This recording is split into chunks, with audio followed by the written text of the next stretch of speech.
Broadcasting from Manhattan Beach and the World Wide Web, you're listening to CHSR, HealthyLife.net. As a service to our listeners, this program is for general information and entertainment purposes only. CHSR, HealthyLife.net does not recommend, endorse, or object to the views, products, or topics expressed or discussed by show hosts or their guests. We suggest you always consult with your own personal, medical, financial, or legal advisor.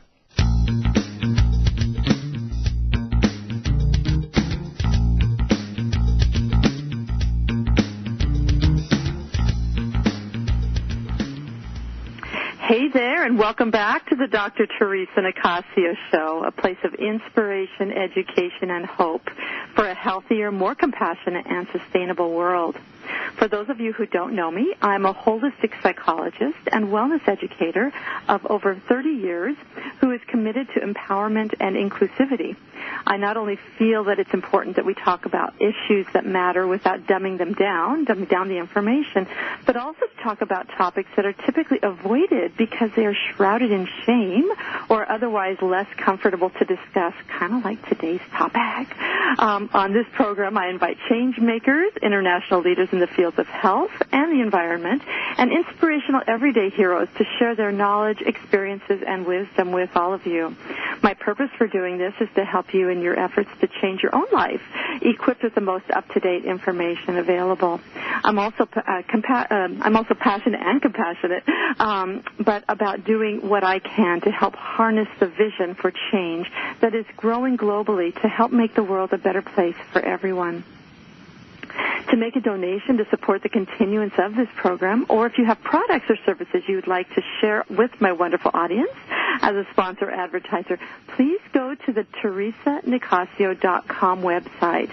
And that's Theresa with an H, N like Nancy, one C, and two S's. That's TheresaNicassio.com, and click on the donate button at the bottom of the page. With well over 1 million listeners to the network every month, syndicated and simulcast around the world, reaching over 130 countries and over 63,000 monthly listeners just to my show alone. It's a wonderful vehicle to spread the word about your business. You can also email me directly at Theresa@TheresaNicassio.com, or just click on the Ask Theresa button that's a tab at the top of the website. Be sure to join us next week when we'll have the privilege of hearing from nutritionist and filmmaker Cindy O'Meara talking about the terrific new movie you've probably been hearing about called What's with Wheat.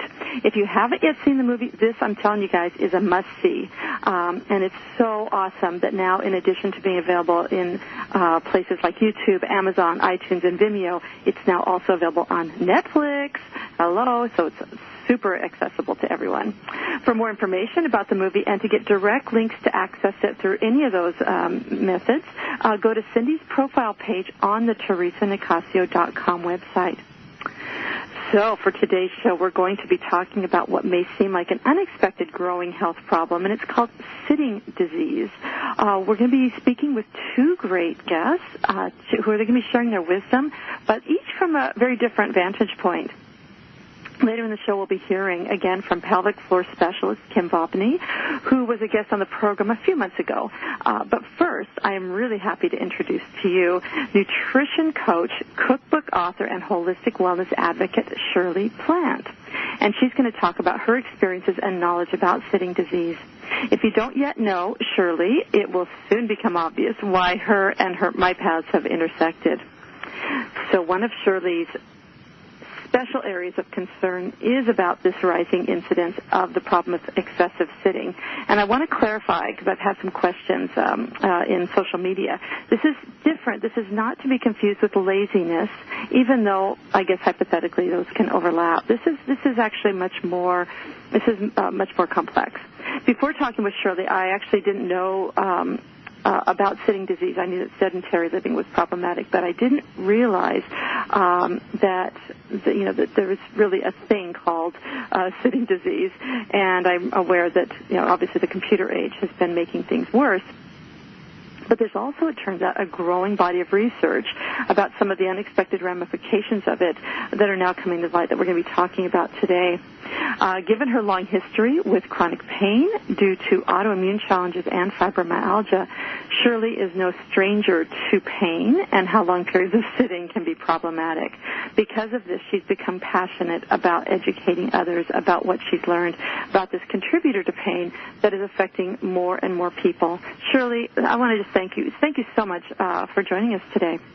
Oh, I'm so glad to be here, Theresa. Thank you for having me. Yeah, absolutely.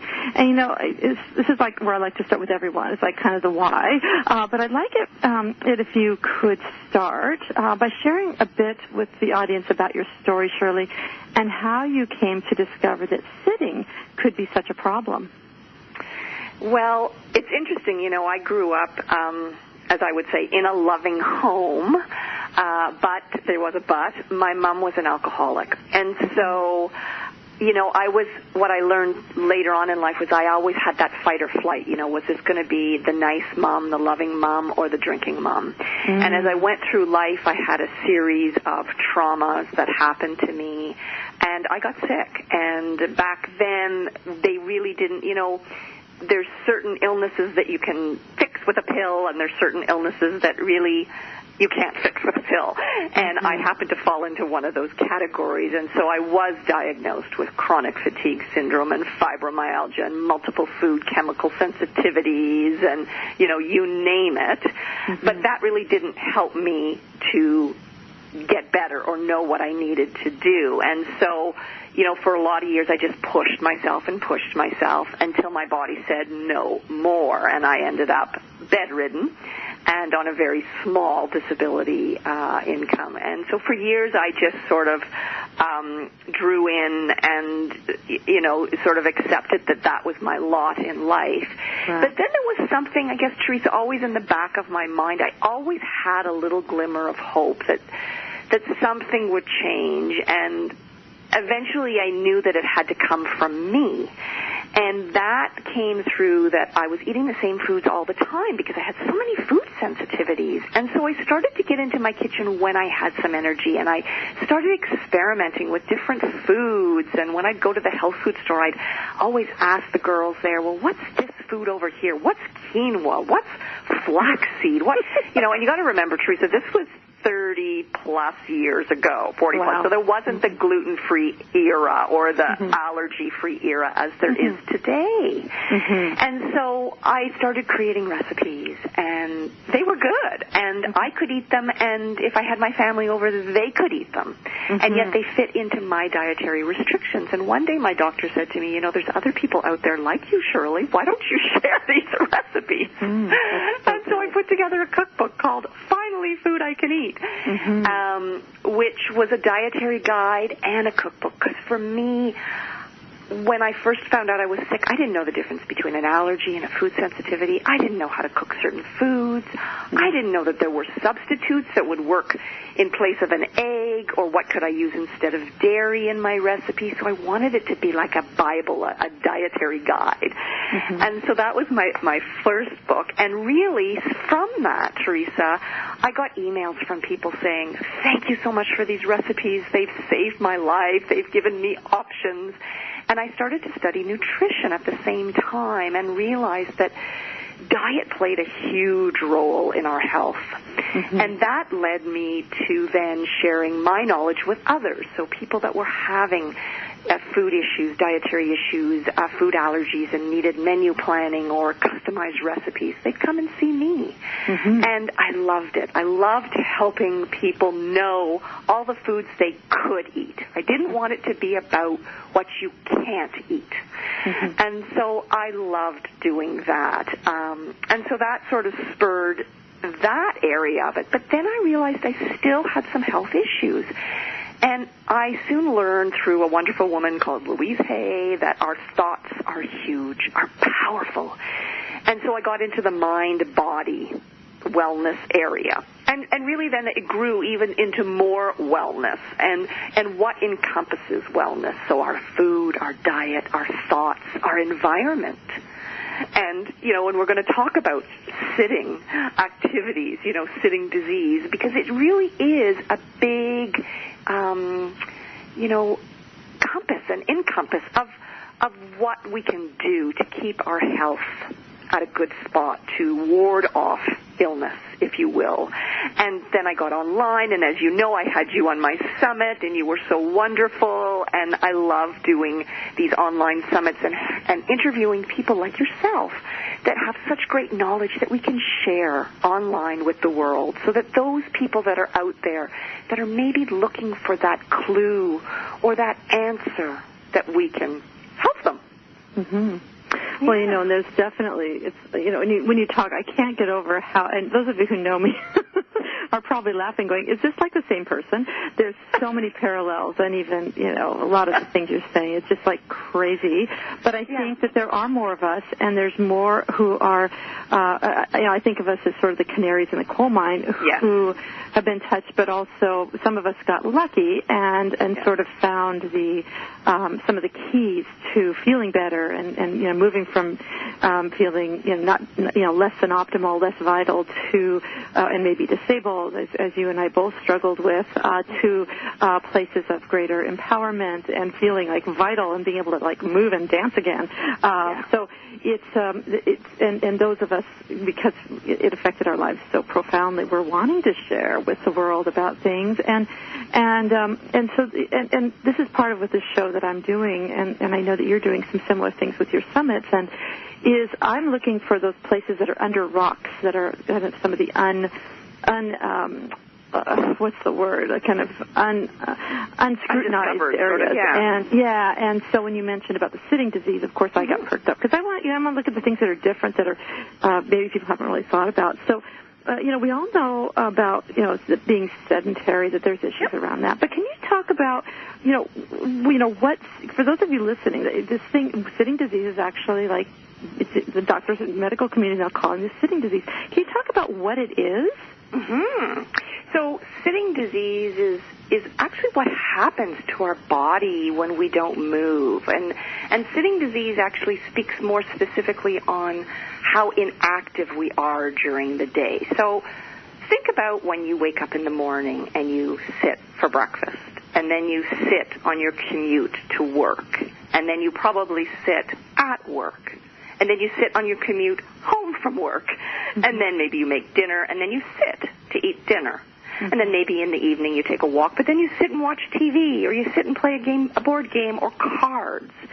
So when you think about it, really, we're only spending a very few hours out of 24 moving.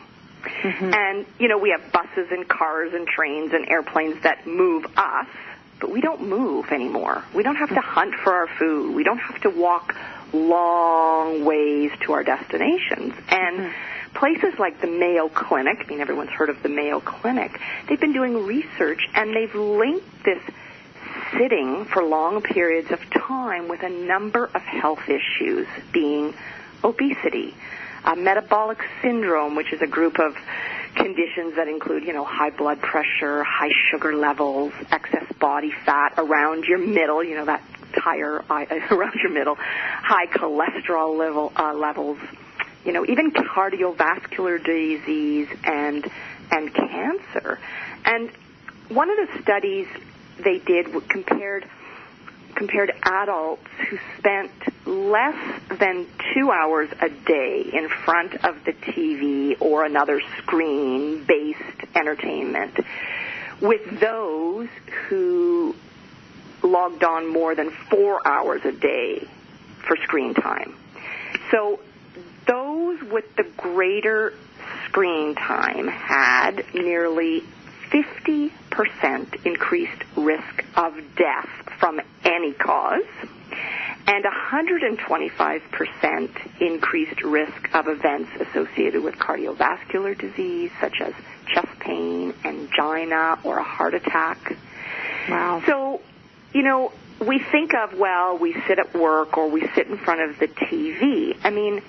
That's not the only concern, because think of how long we sit behind a desk for a job or behind the wheel of a car. Mm-hmm.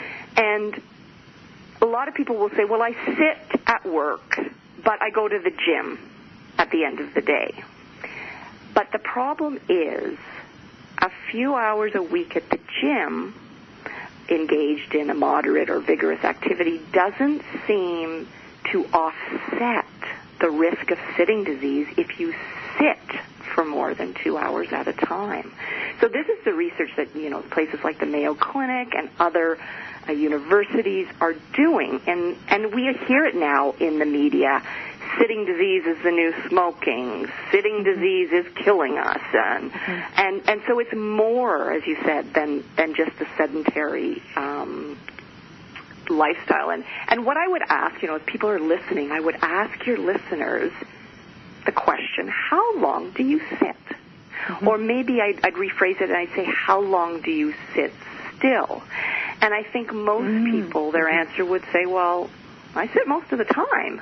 Mm-hmm. And the WHO, the World Health Organization, has identified physical inactivity, or sitting, as the fourth leading risk factor for global mortality. So, we know sedentary lifestyles contribute to obesity and disease and back pain, but, this is becoming real because of, we sit to look at our smartphone, we sit for our job, we sit behind the wheel, we sit on the bus. We're just sitting so much that, now it's a thing. It's called sitting disease. Yeah.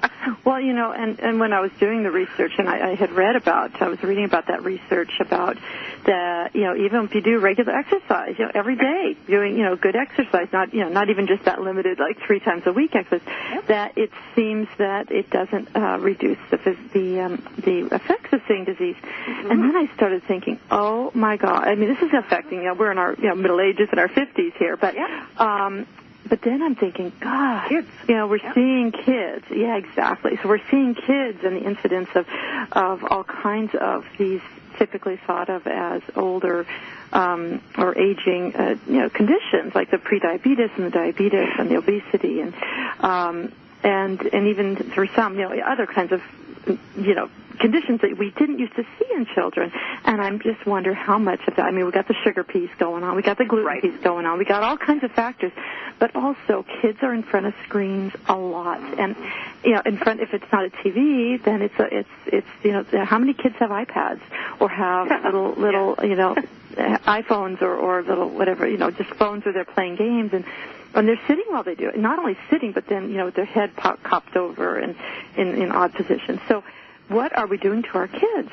Right. And we know for general health, I mean, we know that exercise is good for us. But, there's a clear difference between exercise and physical activity. So when we think exercise, to me, it's usually a planned physical activity. It's structured. It's repetitive. It's got that fitness objective. Whereas physical activity can include exercise, but it also includes things like household chores or gardening or shopping, walking in the mall. Mm-hmm. It's movement helps. We know movement helps with weight loss, with a better mood. It gives us energy. It stimulates our circulation, our blood flow. I mean, it keeps all our vital systems working. And so when we're sitting and we're just on that iPad or reading a book on Kindle or just sitting at the computer, we're not being active. Mm-hmm. And that old adage, the Chinese adage, I think it's the translation is just simply something like where there is movement, there is health. And where there's not movement, that's where disease comes from, right? I don't know the exact quote, but that's basically. And so the idea, even if we take away, we say physical activity, that might scare some people, but basically we're just talking movement, and it can be small movements, it can be large movements. Can you talk just a little bit about this, the science of NEAT, the non-exercise activity thermogenesis? Oh, sure.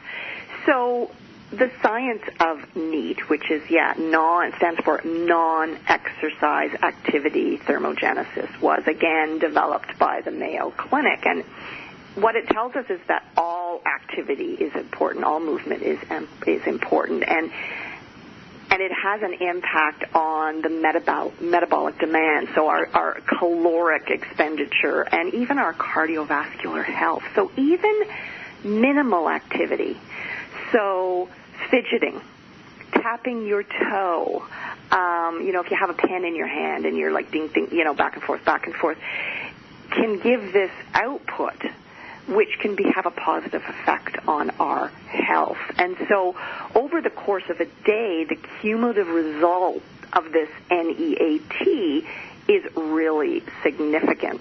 So, later, when we give tips at the end of our chat, Great. Yeah. So, go ahead. Yeah, you go ahead. No, I was just going to say, I think we want to maybe talk about workplace wellness and how movement even, helps our cognitive ability too.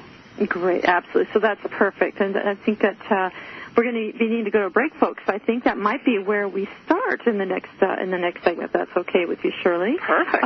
So when we return, we're going to hear more from Shirley about tips to preventing sitting disease. We're going to talk about workplace wellness. Stick around, folks. We'll be right back.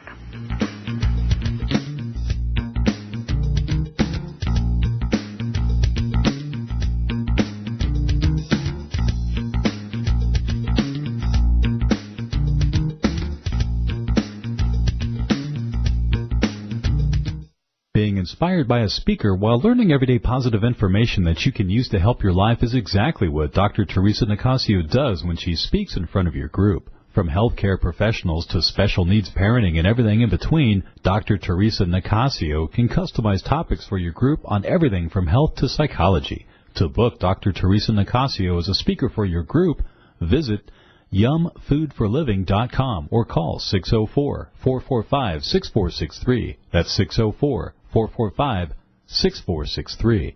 For all your live or pre-recorded webcasting needs, come to earthchannel.com. Get your web-based message out to a select group or the whole world. It's easy. A pioneer in webcasting, earthchannel.com provides the best products and services to big corporations and government users. And now this same technology is available to you. They have the best Earthcast encoders, servers, and products to meet your technical needs. But wait, don't want to mess with technical stress? No problem. They'll do it for you. EarthChannel.com is your answer. You can use webcasting for lots of things like advertising, marketing, customer support, training, and don't forget web radio and TV. In fact, you're listening to a live Earthcast right now. So come to EarthChannel.com. Actualize your audio or video webcasting needs today. You can't beat the friendly service or the price. Call earthchannel.com at 1-800-849-8978. That's 1-800-849-8978.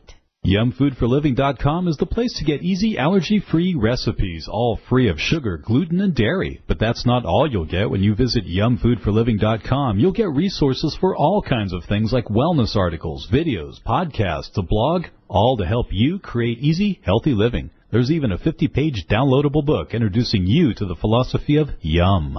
Don't wait. Visit yumfoodforliving.com. Yumfoodforliving.com. That's yumfoodforliving.com.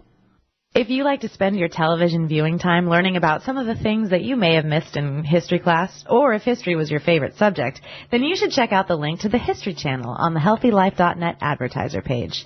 Order DVD sets by series or by subject matter right from our homepage while you still enjoy your favorite HealthyLife.net show. You're listening to HealthyLife.net, the radio network that brings positive talk with positive change to make your world a little better.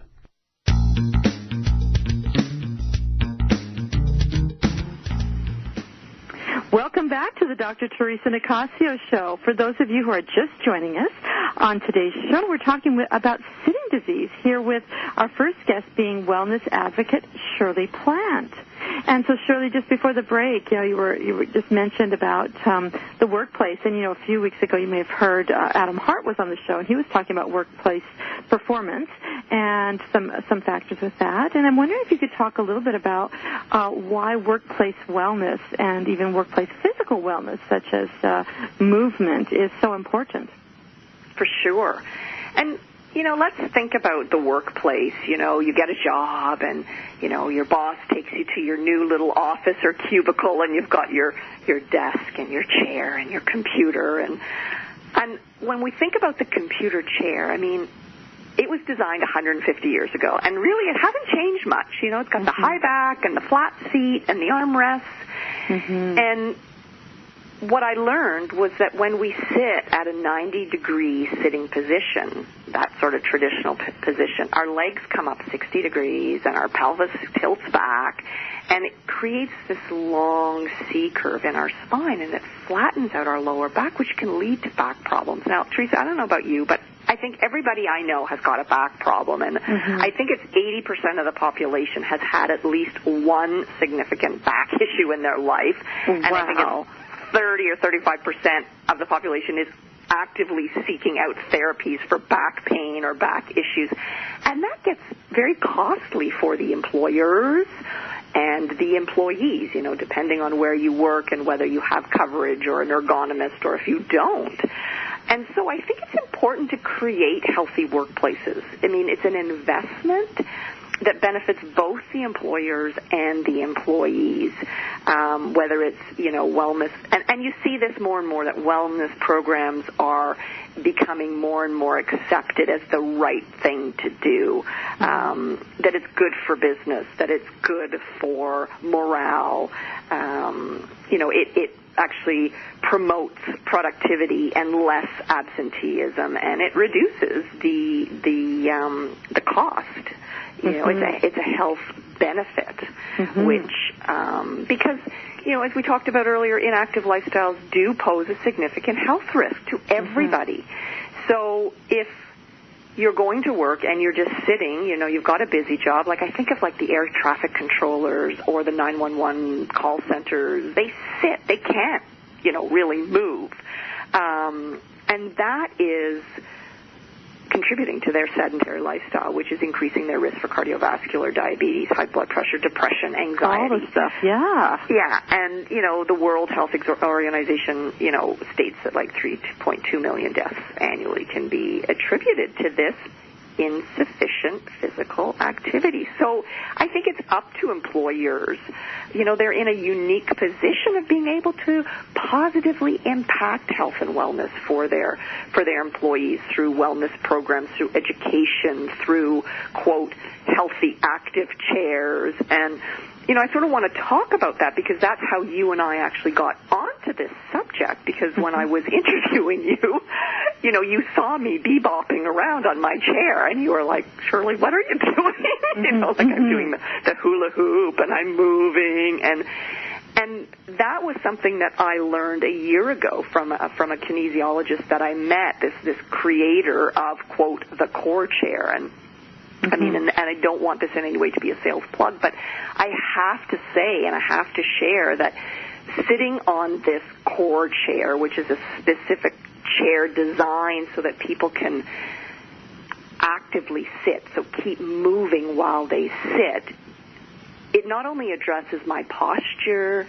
it helps to support my core and strengthen my core, because the other thing I've learned is if our core is not strong, that's when back issues start to happen.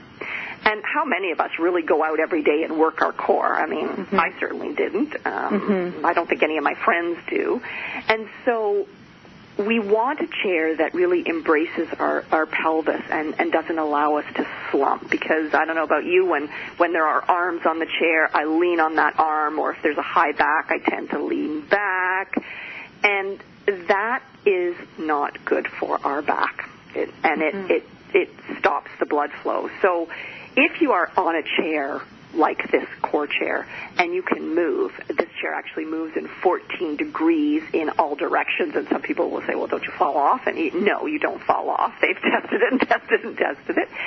But it's amazing how now, if I go somewhere for a meeting and I have to sit in a regular computer chair, I go kind of squirrely. Like, I think I have to move. I need to move. And so, I think if offices can look to this, because the other thing is when you're moving, being physically active not only helps us to avoid those negative outcomes such as, the chronic pain or back issues or obesity, but it helps boost our brain power. Mm-hmm. And that's because when we sit still, the blood is not circulating. And so if you're moving while you're sitting, we're circulating that blood to our brain. We're stimulating our cognitive power. We're delivering oxygen and glucose, which makes us better able to work on tasks. And I've seen some things around, not necessarily with regard to the chair, but there was some great research with kids at school. And there's some desks like on bicycles, and especially children I'm a special needs mom, and so this is an area that I have a lot of interest in, and I know a lot of other parents that children, particularly who maybe have attentional challenges, that when they find that when they can be moving, that they can do better in school, their cognitive capacities are improved, and that sort of thing. So that the core chair, it seems like that's sort of the Rolls Royce out there as far as I know about. But I've heard just today. I had posted on social media, and Ergo is another. It's not quite as fancy, but it's something that might be accessible as well. And also there's those balls that are put on, fitness balls that are put on wheels. I think that there's. Not everybody can necessarily afford the core chair. If you can, I think that's the way to go. And for workplace wellness, I think it's a worthwhile investment for employers. Exactly, for the employers, so that people do not have the absentees. And you're right, people were instinctively taking the exercise ball to their office because they were realizing that they wanted to move. But the problem with the ball is that it doesn't provide any postural support. So you're engaging almost too much because there is no back. So, the beauty of, and then other people were doing the standing desk, which again, great if you move. But a standing desk is no better if you just stand still. Right. Because not everybody's able to just stand. And exactly. So we want to move. We want to, and and I think a lot of the companies were worried about the ball, because you can fall off the ball or you can fall, what I mean? There was no real support. Right. And so that's where, this gentleman, Patrick Harrison, who used to design seats for people that were dependent on wheelchairs, so he really knew seats and sitting, saw this, that people were bringing the ball into the office, and so he wanted to design a chair that supported the pelvis, supported the core, and that moved as well, because I think we're going in that direction. Yeah, super. So, folks, we've run out of time. We're going to have to take another short break. I'm going to really encourage you to check out Shirley Plant's page on the TheresaNicassio.com website. You can learn more about her allergy-friendly cookbooks, more about her nutrition work, and just how to contact her and connect with her on social media as well as website and so forth. When we return, we're going to hear actually more about sitting disease from another guest, a little different perspective. We're going to be having pelvic floor specialist Kim Vopni on, so don't go away.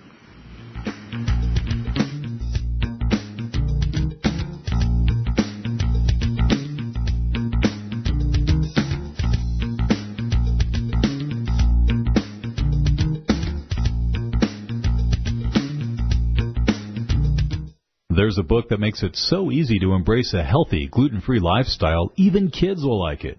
Filled with heartwarming stories, food as medicine health tips, easy allergy-free recipes, and creative culinary inventions, the award-winning book Yum by Dr. Theresa Nicassio is your source for all of this and more. So make gluten-free living easy, tasty, and fun. Get Yum, plant-based recipes for a gluten-free diet at Amazon.com or visit yumfoodforliving.com. That's yumfoodforliving.com.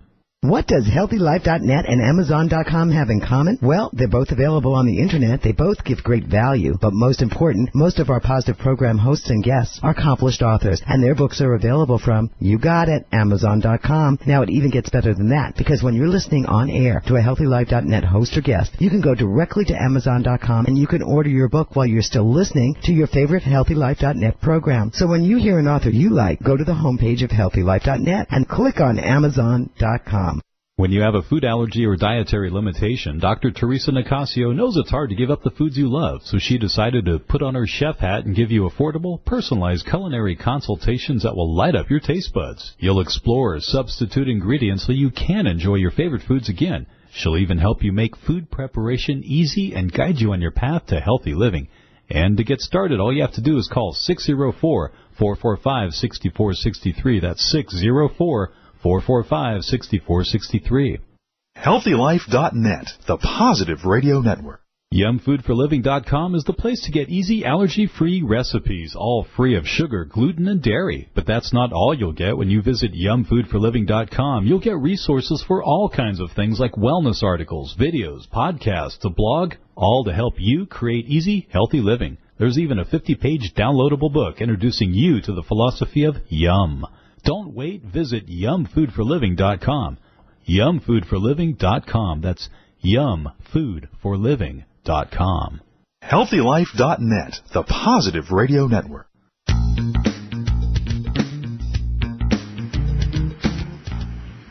Welcome back to the Dr. Theresa Nicassio Show. Today we're talking about sitting disease. And you might remember our next guest, Kim Vopni. She was on the show a few months ago. Kim is a Vancouver-based author and speaker who calls herself the pelvic floor junkie, as well as the vagina coach. This is not to scare away any men who are in the audience, because what Kim has to share applies to everyone, not just men, but she does work a lot with a lot of women as well. As a pelvic floor specialist, Kim educates the public and supports her clients about the importance of pelvic floor health wellness and offers easy exercises and tips to reduce the uncomfortable and often embarrassing problems that can arise from pelvic floor health degradation.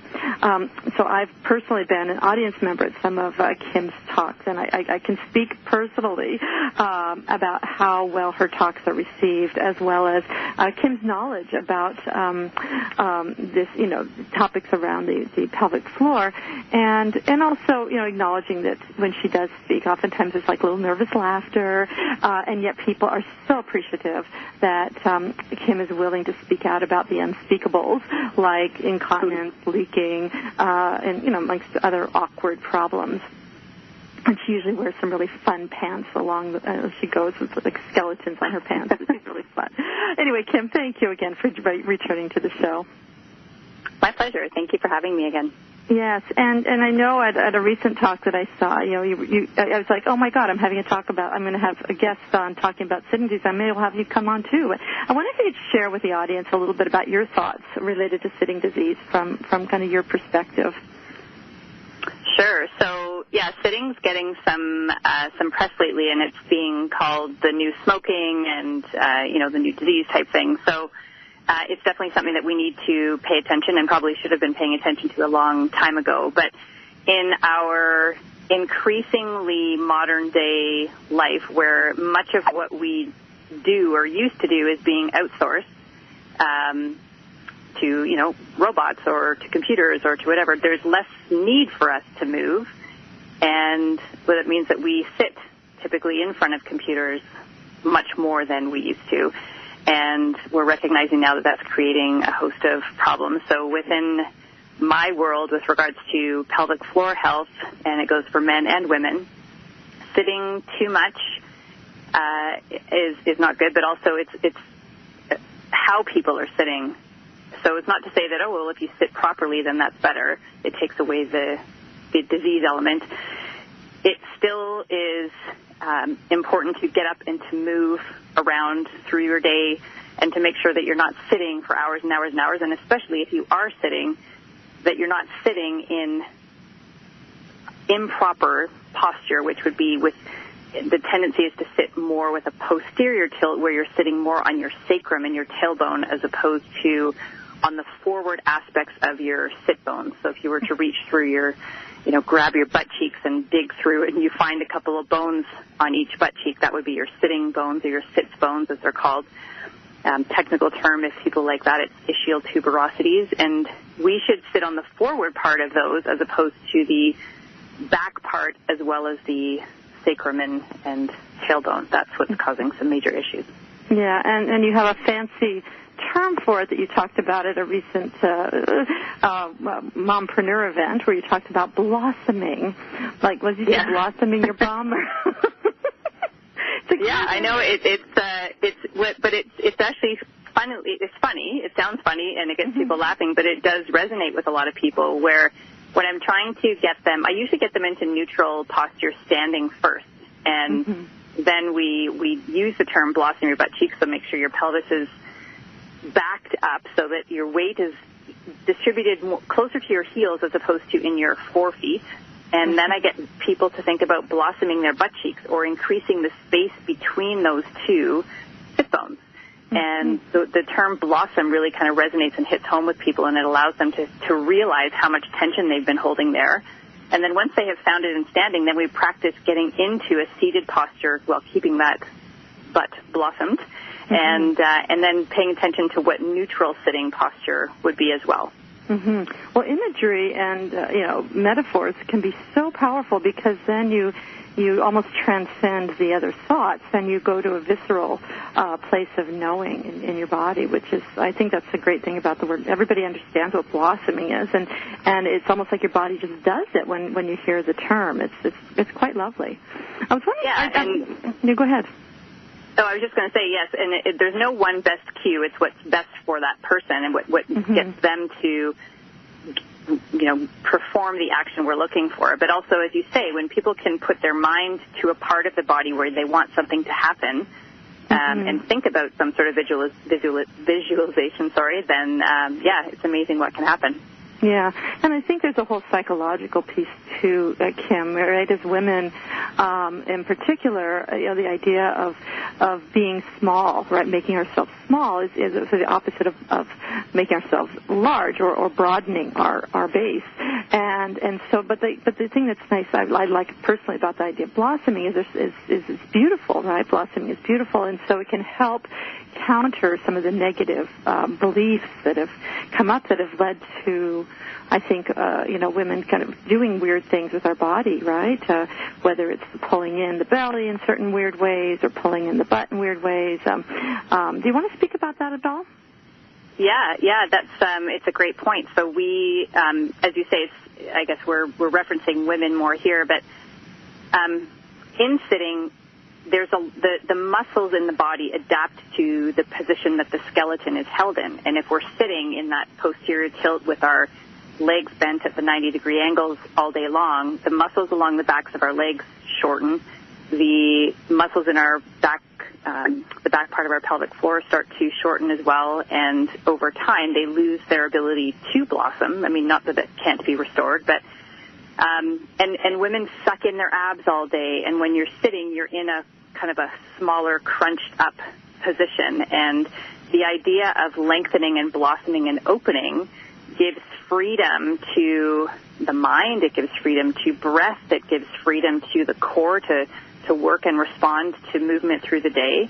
And psychologically, as you say, it can give freedom to move away from the thought of having to be tight and closed in and made smaller or made to appear smaller, that type of thing. So there was a book, I think it was a German book years ago when I used to teach self-defense for women, and this woman who taught me it, she had a book that she shared with me called Let's Take Back Our Space, and it had photos of men and women and children and about how those in higher positions of power tend to take more space, and those who in society have lesser power tend to make themselves smaller and cross legs and scrunch up and in these tiny little tightening up ways. So it's really an interesting piece. Yeah. I know we don't have a lot of time here before the next break, but real briefly, as a pelvic floor health person, if you could just speak briefly about what you've noticed about the implications for other elements. You mentioned breath, that how the pelvic floor is not just about that, that very specific region of the body, but how the whole body. Just so we could get started with that maybe briefly, and we can talk more after the break as well. Yeah, so the pelvic floor likes to respond with breath. So with every inhalation, the pelvic floor should, when it's positioned properly, expand and eccentrically lengthen. And then on the exhalation, there's a recoil effect where it's concentrically contracts and lifts. So that should be happening without us thinking about it throughout the day. But when the core is held, or when the pelvic floor is held in tucked under, crunched up positions, it doesn't have the freedom to express itself that way in coordination with the breath. Right. And we'll stop. We'll hold there. We'll hold the thought there because I know there's a lot more. And so we're going to take a little break, and I'd like you guys to stick around because Kim's going to be sharing more about this and other tips for pelvic floor health associated with sitting and sitting disease when we return.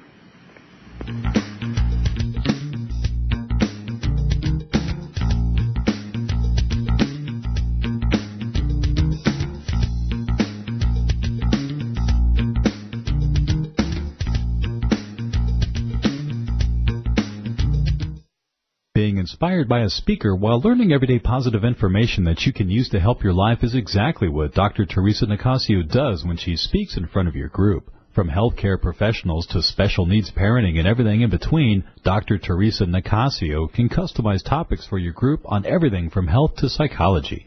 To book Dr. Theresa Nicassio as a speaker for your group, visit yumfoodforliving.com or call 604-445-6463. That's 604-445-6463. If you're like the 8 out of 10 women that say finding jeans that fit is a problem, well, your problem is solved. Lee Jeans has done extensive research, and they have jeans that fit. There's even an online Lee Fit Finder so you can find the right fit for you. Imagine jeans that instantly slim you with a custom fit and no gap waistband. And guys, kids, Lee has jeans for you too. Click through to Lee's Jeans on the HealthyLife.net advertiser page and get what fits. When you have a food allergy or dietary limitation, Dr. Theresa Nicassio knows it's hard to give up the foods you love, so she decided to put on her chef hat and give you affordable, personalized culinary consultations that will light up your taste buds. You'll explore substitute ingredients so you can enjoy your favorite foods again. She'll even help you make food preparation easy and guide you on your path to healthy living. And to get started, all you have to do is call 604-445-6463. That's 604-445-6463. There's a book that makes it so easy to embrace a healthy, gluten-free lifestyle, even kids will like it. Filled with heartwarming stories, food as medicine health tips, easy allergy-free recipes, and creative culinary inventions, the award-winning book Yum by Dr. Theresa Nicassio is your source for all of this and more. So make gluten-free living easy, tasty, and fun. Get Yum, plant-based recipes for a gluten-free diet at Amazon.com. Or visit yumfoodforliving.com. That's yumfoodforliving.com. Radio your way. HealthyLife.net.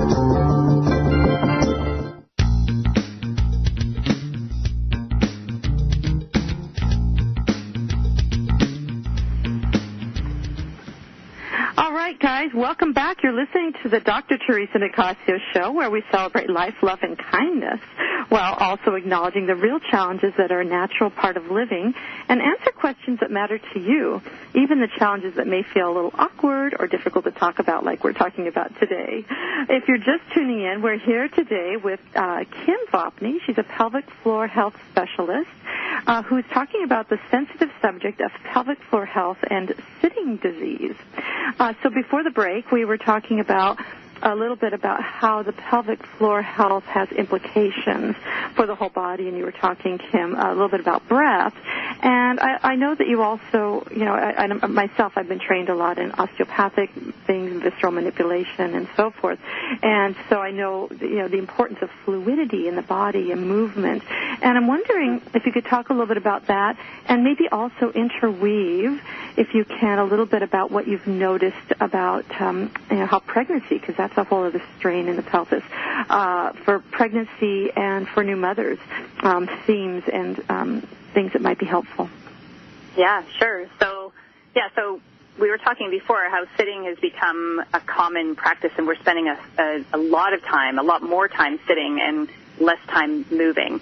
And what people have now, so in terms of workplaces, a lot of workplaces are now adapting, and they're saying, okay, well, let's do stand-up desks. And I love stand-up desks, but what's happening now is people are saying, okay, well, if if sitting is bad, then I should be standing. So then they find their stand-up desk, and then they spend the whole day standing, which is also not 100% ideal. What is ideal is to sit and stand and walk and sit in a different position and stand in a different position and incorporate a multitude of movement through the day. That's what our body craves and responds best to. It's what the pelvic floor loves.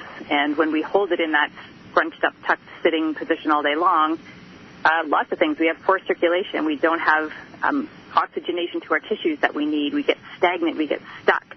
And wouldn't it be great if we could blossom, as we were talking about before, and stand up and be free and have more energy and more breath and more life in our body.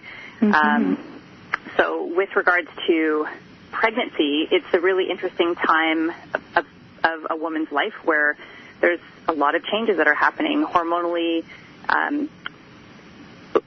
alignment-wise, so in terms of how the body adapts to the shifting center of gravity. And then if you couple that with somebody who potentially sits a lot for the day, so maybe this person has a desk job and they're pregnant, so they're sitting through the day plus becoming more and more pregnant each day, those changes can be exacerbated. So a lot of change that I see in pregnancy with women is with that forward center of gravity shifting, there's a tendency to lean back, which then also in turn pushes the pelvis forward. So that it puts that pelvic floor again in kind of that shortened state out from underneath the diaphragm where it really likes to live. And it means that the pelvic floor is not in its optimal position to respond to pressures like laughing, coughing, sneezing, standing up or jumping or that type of thing. So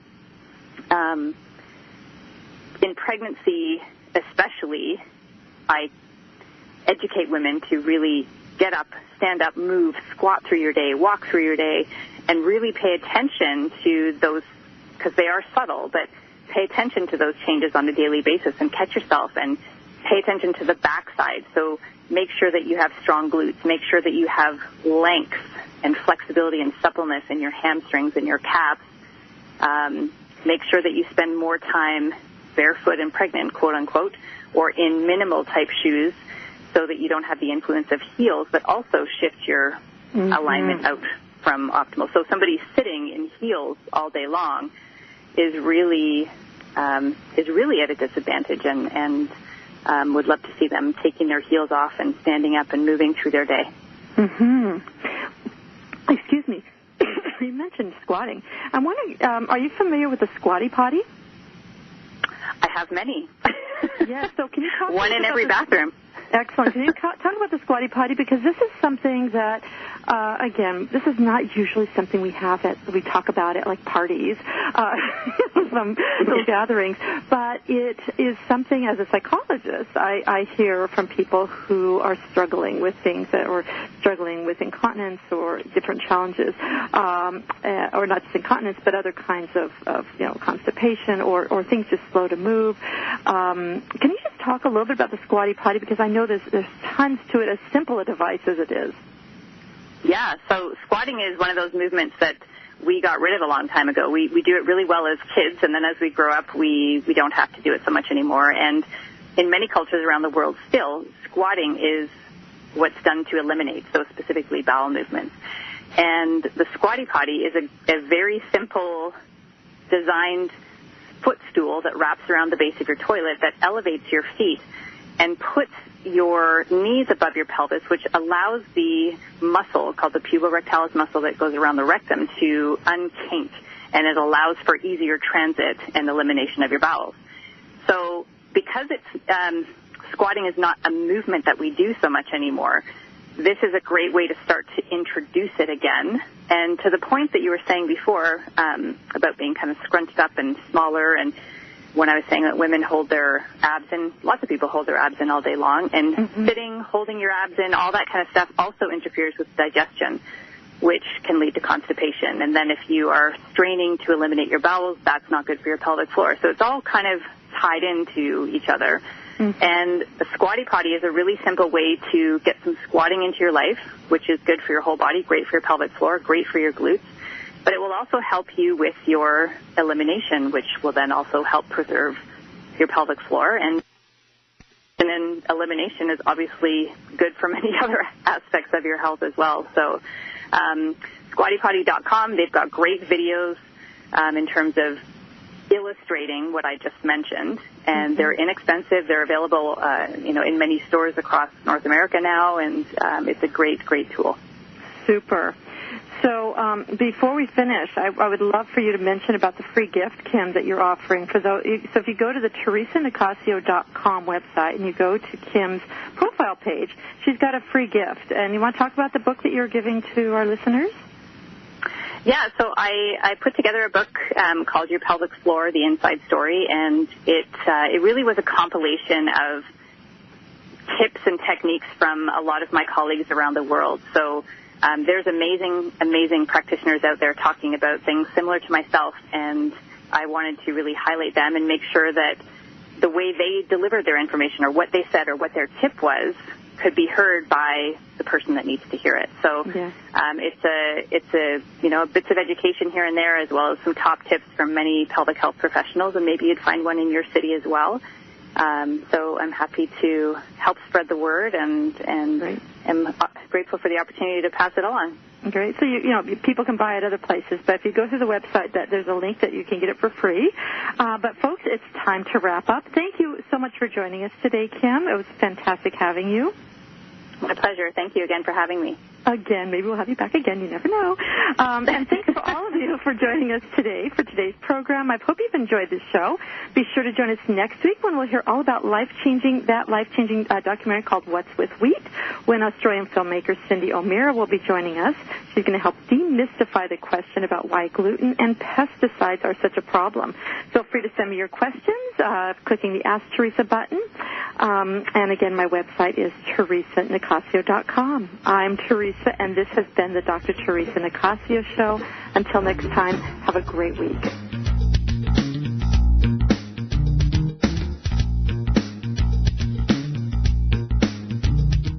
There's a book that makes it so easy to embrace a healthy, gluten-free lifestyle, even kids will like it.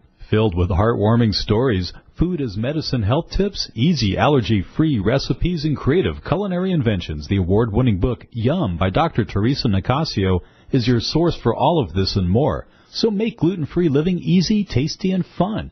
Get Yum, plant-based recipes for a gluten-free diet at Amazon.com, or visit yumfoodforliving.com. That's yumfoodforliving.com.